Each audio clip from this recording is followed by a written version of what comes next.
ఇప్పుడు కేవలం 7,999 up to 10 kgs వరకు బరువు తగ్గి అధిక బరువు నుంచి వచ్చే ప్రధాన సమస్యలను దూరం చేసుకోండి.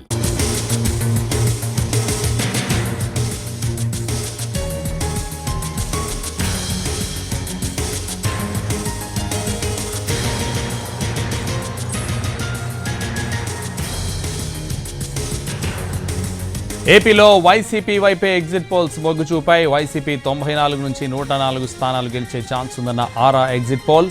ఎన్డీఏ కూటమికి 71 నుంచి 81 మధ్య సీట్లు వచ్చే ఛాన్స్ ఉందని తెలిపింది. పార్థదాస్ ఎగ్జిట్ పోల్స్ కూడా వైసీపీదే గెలుపని తెలిపింది.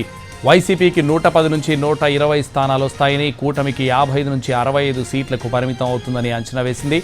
ఇక స్మార్ట్ ఎగ్జిట్ పోల్స్ సంస్థ వైసీపీ 74 నుంచి 90 మధ్య స్థానాలు గెలుచుకునే అవకాశం ఉందని తెలిపింది. ఎన్డీఏ 85 నుంచి 101 సీట్లు వచ్చే అవకాశం ఉందని అంచనా వేసింది smart exit polls.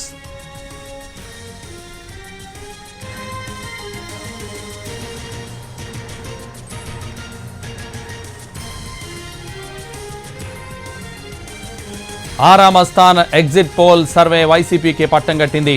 Assembly, Lok Sabha ఎన్నికల్లో ఏపీలో వైసీపీదే ఆధిక్యమని అంచనాలు వెల్లడించింది. ఆంధ్రప్రదేశ్లో అసెంబ్లీలో 175 స్థానాలకు గాను వైసీపీ 94 నుంచి 104 స్థానాలు దక్కించుకుంటుందని తెలిపింది. ఇక టీడీపీ కూటమికి 71 నుంచి 81 స్థానాలు వస్తాయని పేర్కొంది. అలాగే 25 ఎంపీ స్థానాల్లో వైసీపీకి 13 నుంచి 15 స్థానాలు, టీడీపీ కూటమికి 10 నుంచి 12 స్థానాలు వస్తాయని ఆరామస్థాన్ సర్వే అంచనా వేస్తోంది. వైఎస్ఆర్ కాంగ్రెస్ పార్టీ ఆంధ్రప్రదేశ్లో మే 13వ తేదీన జరిగినటువంటి ఎన్నికల్లో 49.41% ఓట్లను సాధించి 94 నుండి 104 అసెంబ్లీ స్థానాల్లో గెలవబోతా ఉంది.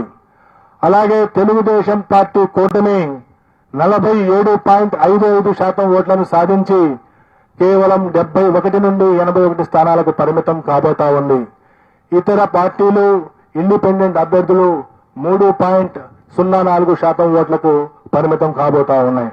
సుమారుగా 2% ఓట్ల ఆధిక్యతతో తెలుగుదేశం పార్టీ కూటమి కంటే సుమారుగా 20-25 స్థానాల్లో వైఎస్ఆర్ కాంగ్రెస్ పార్టీ ఆధిక్యత సాధించి మరొకసారి ప్రభుత్వాన్ని ఏర్పాటు చేయబోతా ఉంది.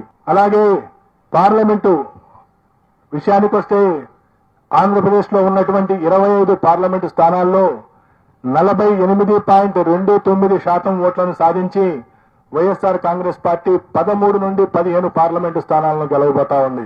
అలాగే తెలుగుదేశం కూటమి 47.68 ఓట్ల శాతాన్ని సాధించి 10 నుండి 12 పార్లమెంటు స్థానాల్ని గెలవనున్నది.